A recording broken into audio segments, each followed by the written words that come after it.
If you have been struggling to get sales from your design work or understanding what you really need to do to make money, I have the workshop for you. On September 23rd, I'm hosting my first ever Profitable Designer Workshop. This 1-day, 3-hour workshop is only $97, but I have a discount for all my podcast listeners.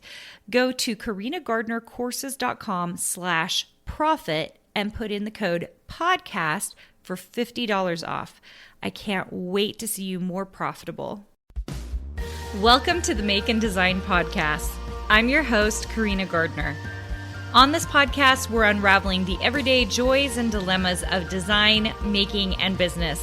For makers who want to be designers and for designers who are makers, this is your inside scoop to help you grow your business and bring more creativity to your life. When you set out into the world to create your own design business, you do not expect all the consequences of that choice. I thought I was going to be a professor of design. I thought that I would be teaching at a university somewhere.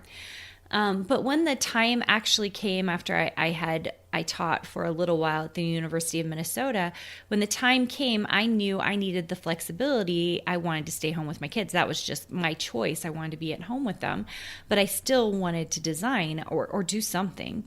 And so I started creating this design career, and it could have gone a lot of different ways, you guys. I mean, I could have just been a freelancer. I could have become a web designer. I could have gotten into a really different niche market than the one I'm currently in.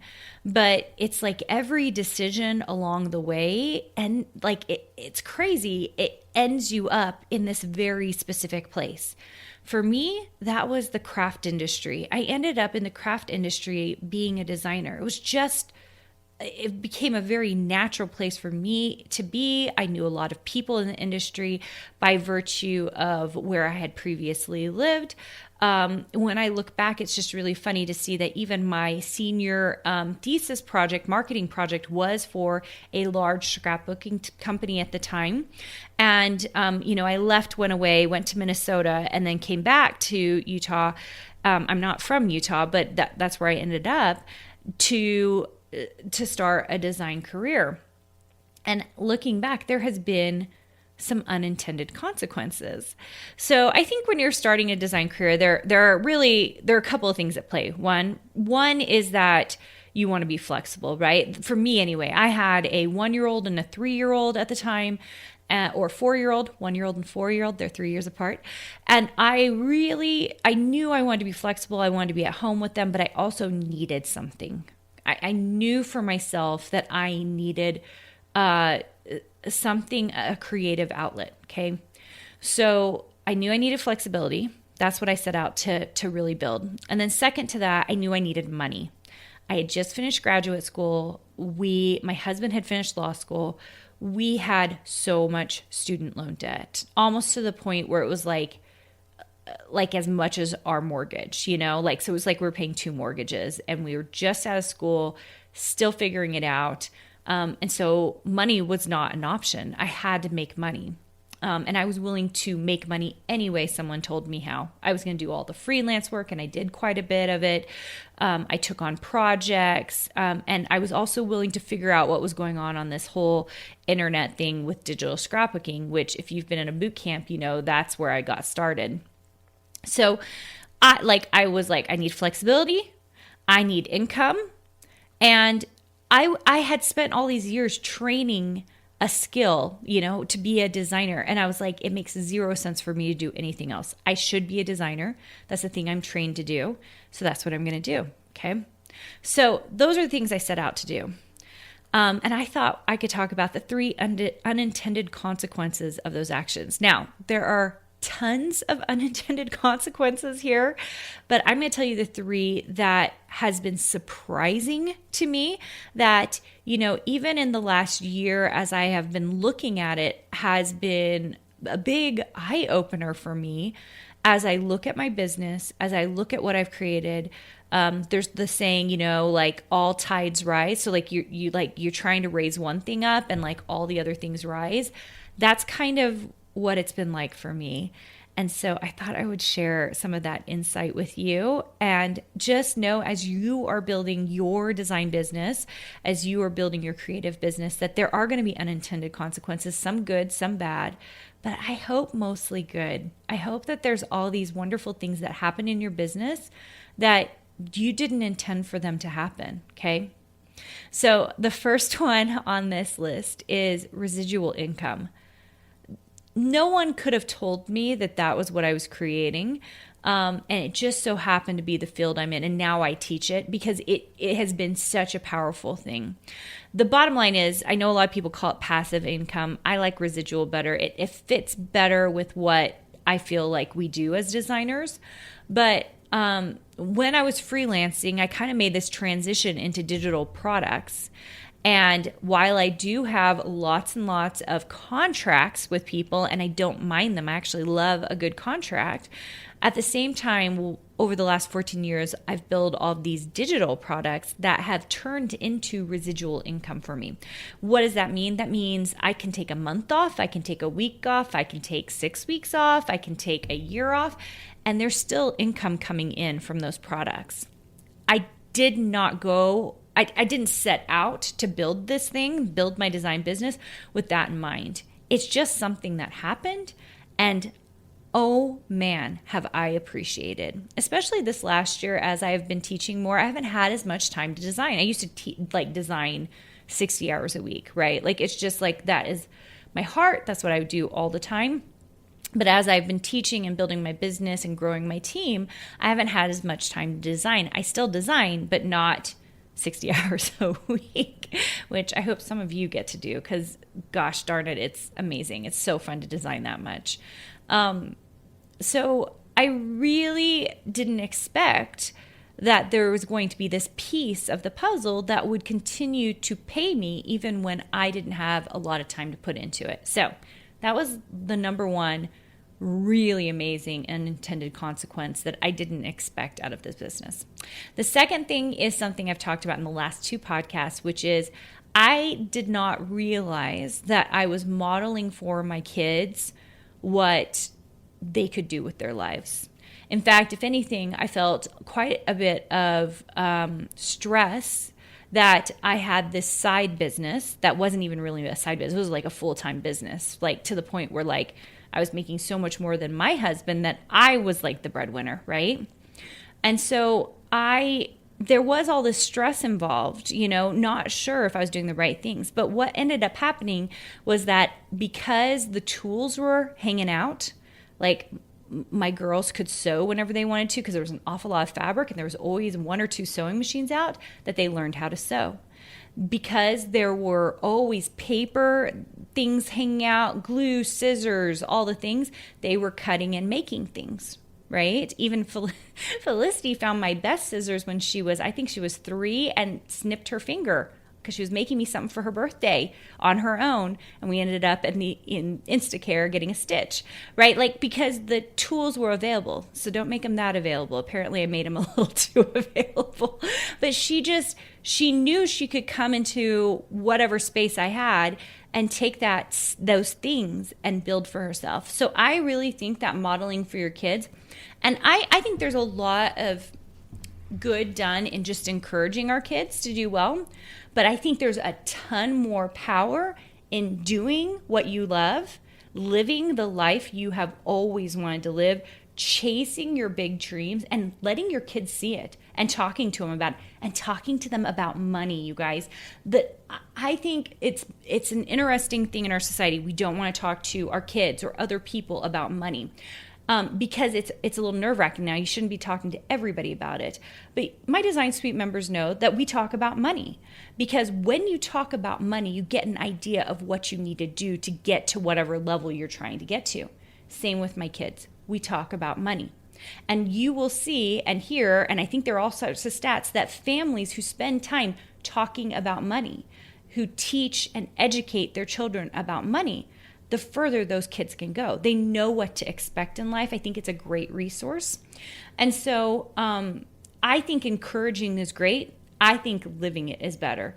That's the whole do as I say, not as I do kind of thing. How about do as I do? Just do what I am doing. Like, I am chasing my dreams no matter what. I'm doing my best to balance, and you guys know I'm always doing my best, and you should do that too. Like, I have big dreams. You do too. Let's go after them. What holds us back from it? Okay. So I'm huge on that, and I cannot even believe that this has been an unintended consequence. It's one of those things. It takes a long time to see. I told you they were 1 and 4. And we'll see what happens with the 9. My son, he's quite a bit younger than them, but just seeing them now as teenagers and getting ready to leave the roost in the next 5 years or so, and watching them chase what they want, get excited about what they want, and me not discouraging them, me just going, that's going to be a lot of money. Let's figure it out. Okay. So there's always a way to figure it out. There's a great book Marie Forleo has called It's All Figure Outable or something like that. Go check it out. It's a great book. And the truth is that it is. Everything is figure outable. Okay. Okay. So third unintended consequence. I did teach a little bit. Most of my Design Suite members know this because some of them came from this early on. I did teach some Illustrator and some Photoshop classes a long time ago, like 12 years ago. So my business is about 14 years old now. It is 14 years old now. And, you know, back then I taught a couple of classes and then I didn't anymore. I spent most of my time designing. I was doing so well designing, it didn't make a ton of sense to teach. The 14 years of designing and figuring out how to make a good amount of money as a designer in residual contracts, like skill, just like kind of figuring out the whole system in the craft industry on how to do it, has led me back, like circled right back around to me teaching. Now, I had always said, you know, maybe at some point I would teach at a university again. Like that would be a really fun thing for me because I love teaching. It has been surprising to circle back around to it now the way I have and bring it together, not as individual classes. You know, there are so many individual classes you guys can take out there that are a month, 3 months, or like, you know, Skillshare where you're just learning Illustrator. And I came back around this time and I said, this is not the way I would ever teach it. If you were in my university classroom and I had responsibility for you, this is not the way I would do things. I wouldn't do what's currently being done in the marketplace. I don't like it. It doesn't teach people really how to make money. It's not teaching people how to become real designers. And what could I do that would completely change people's lives? Because that's where I was really at.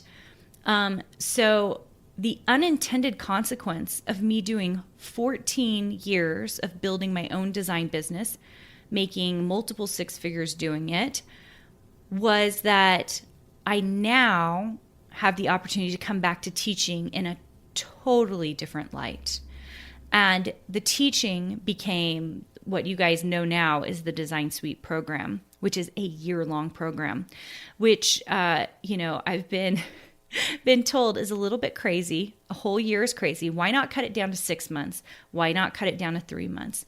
And I, with myself, with integrity at this point in time, I just knew that a year was necessary to get you on your feet, to make you money so that you could get the money you put into my program was an investment so you could 10x it, so you could 100x it. Some of you are going to go on to have amazing design careers, making tons of money from this little investment. And that's what I was really interested in. I thought 1 year, what can I squish into 1 year that would be equal to a 4-year degree, right?